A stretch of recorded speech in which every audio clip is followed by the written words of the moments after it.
خندق کی کھدائی کے دوران حضرت جابر رضی اللہ تعالیٰ عنہ نے دیکھا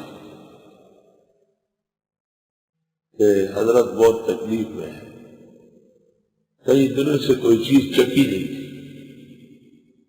گھر آئے اور اپنی بیوی کو کہا، اس نے کہا تھوڑا سا جو ہے اس کو پیستی ہوں اور ایک بکرا ہے اس کو کاٹے۔ حضرت گمان 4 دوست ابوبکر عمر عثمان علی کے لے آئے۔ خامسہ خمسہ بخاری میں، خامسہ خمسہ 4 اور 5 ہے، حضرت 4-5 کا کھانا ہو جائے۔ جابر آئے اور حضرت کو اس طرح سے کہا،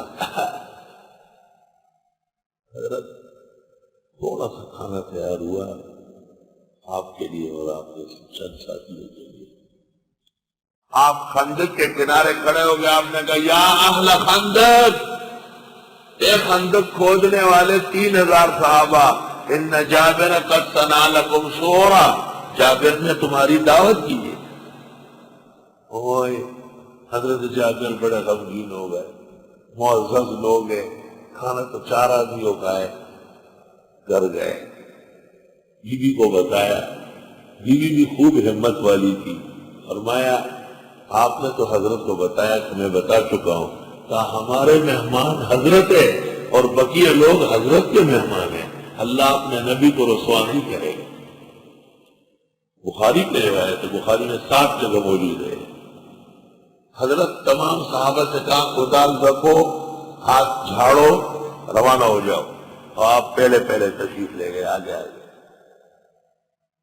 تشریف لائیں، اور جو آٹا پکنے والا تھا روٹی اس میں قال فی شیء، اور جو سالن تیار ہو رہا تھا ہانڈیا میں بھی آپ نے ڈھکن اٹھا کے کچھ پڑھ کر دم کیا، اور پھر فرمایا بیوی کو کہو اپنے ساتھ اور روٹیاں پکانے والی لگائے۔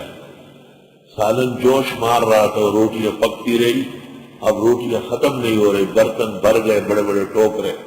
حضرت نے صحابہ کو بٹھایا، 10 آدمیوں کو، وہ 10 آدمیوں کو روٹی آپ خود توڑ کر اوپر شوربہ ڈالتے ہیں، وہ کھا کے نکلتے، 10 اور آتے۔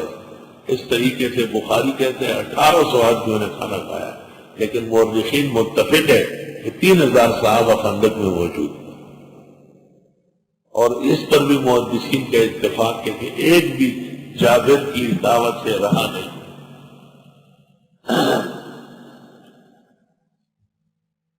جہاد کی برکات اور دینی خدمات کی برکات اللہ تعالیٰ ان میں خوب برکت ڈالتا ہے۔